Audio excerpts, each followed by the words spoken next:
I've just come off the junction on the M6, which takes you off to the Lake District, and just as I'm turning left at the roundabout, there's a car behind me that's really flashing. So I check in my mirror, and the bike rack's actually swung out to the side, which is quite worrying. Thankfully, it's still really stable even when it's out into the side like this, but the reason that happened is because I forgot to replace the latch when I went into the boot to put my brother's stuff in Preston. So basically, since travelling all the way from the centre of Preston, the latch hasn't been in place. So I'm lucky I got so far really without it swinging out to the side. I've got to say, it's really easy to forget to make sure that latch is in the lock position, but I don't think I'll be forgetting after this experience. Anyway, let's get back on the road.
Just a broken cog.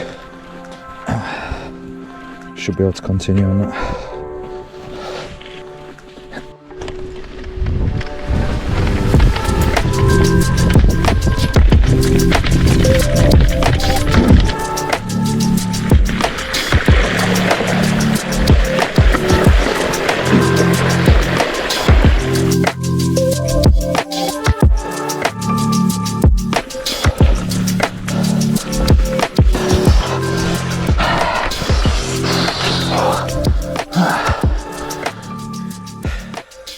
Hey, so that hill beat me. I had to stop and get off, but it did force me to stop and have a quick look at the view, which is pretty amazing.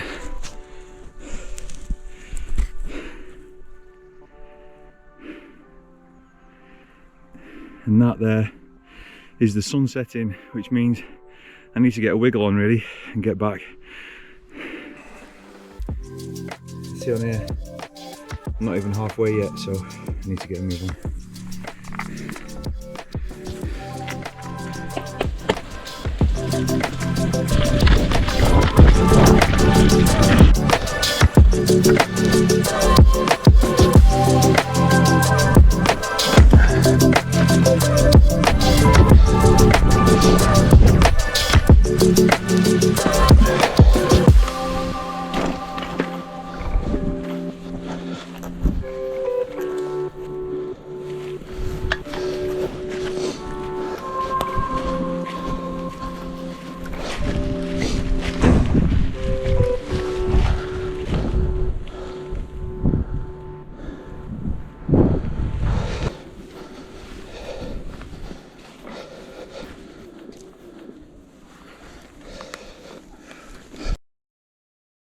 Well, that bike ride did not go to plan.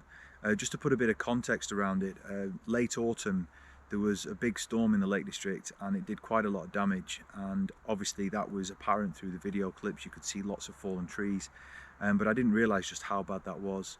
And actually about 10 minutes after that last video clip that you saw, unfortunately my GoPro battery died, so I couldn't record much else. But after that it got a lot worse. In fact, I cycled past a small sign that said footpath closed due to obstructions, and I just presumed it was going to be more of the same, if not a bit easier, because at least now I was by the lakeside and just taking the lakeside path all the way back to the car park. But actually it was way worse, and it's really difficult terrain as well, not the sort of stuff where you can just lift your bike over a thick log, but it's just really intertwined small branches and just really hard to get through even without a bike. And with the bike it was almost impossible, and several times I was really tempted just to leave the bike behind. There was even a point where I was down at the lakeside and I could hear a boat somewhere on the lake, and I was really tempted to use the S.O.S symbol just so that someone could come and get me, because I got so stuck in the thick of all of the fallen trees.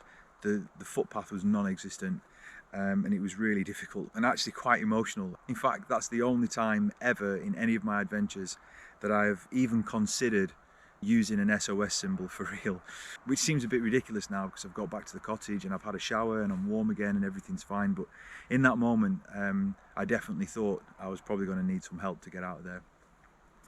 So there's a couple of items that I had with me at the time, and I'm really grateful I did, and I thought it's worth sharing that with you. And the first thing is actually this dry bag, which I had inside the rucksack, and that turned out to be really important. And one of the reasons for that is that at one stage there was literally no way of getting myself and the bike through all of the fallen trees, and I actually had to do a short stint wading through the actual lake with my bike. It's a really bad time of year to be wading in the lake, especially when you're by yourself. So I really would recommend you do everything to avoid that. What worked in my favour is that even though it's late December, the water takes a while to catch up to the ambient temperature. So actually the water wasn't that bad. If I'd have tried that in, say, January or February, that'd have probably been a very different story. To be honest, I wasn't fully submerged anyway, so it was okay, but there were a few times where I was splashing around, and this just meant that I kept all of my warm clothes dry and some electronics as well. The next thing, and probably the most critical, was a battery pack and the charging cable. And that's because my phone was my absolute lifeline. The whole trip took an extra 2 hours because I was trying to get through all of these fallen trees. And I had to let people know that I was safe. I had to try and give them a location, and I was also using the phone as a map. And when you're using a map on your phone, it absolutely kills the battery. I ended up actually arranging someone to come and pick me up as soon as I got through the worst bit of the forest and I could get to a road. And all of that was only possible because I kept this spare battery pack. So I cannot recommend enough.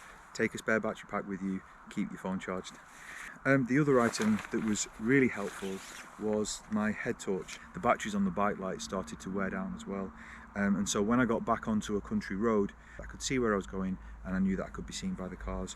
So nearly everywhere I go on adventures, I will have a battery pack, I will keep my stuff in a dry bag, and I will have a head torch as well. And I'm really glad I did for this little adventure, because I needed all three, and that was probably as desperate as it's got for a long time.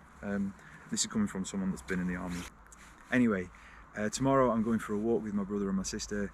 Our dad died just over a year ago, and we've promised to spread his ashes in loads of really beautiful places around the world. And Ambleside is one of the nearest and easiest for us, but also it's quite a special place for him and for our family anyway. And I don't get to see my siblings that much because we all live in very different parts of the country, so it's really nice to all come together, and I'm looking forward to it. So anyway, I'll see you tomorrow.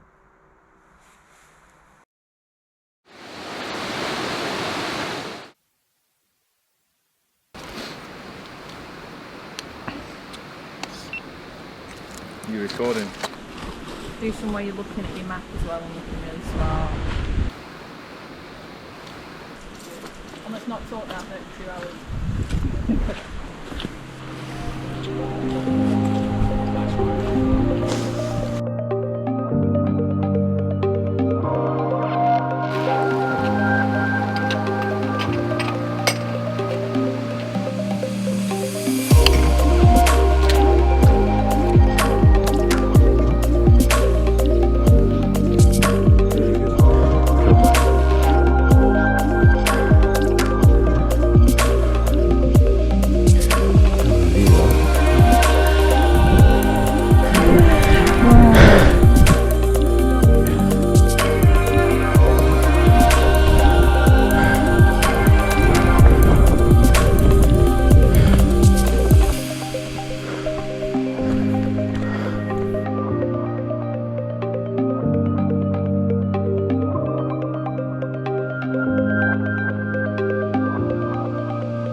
Okay, Ben. Quick fire question round.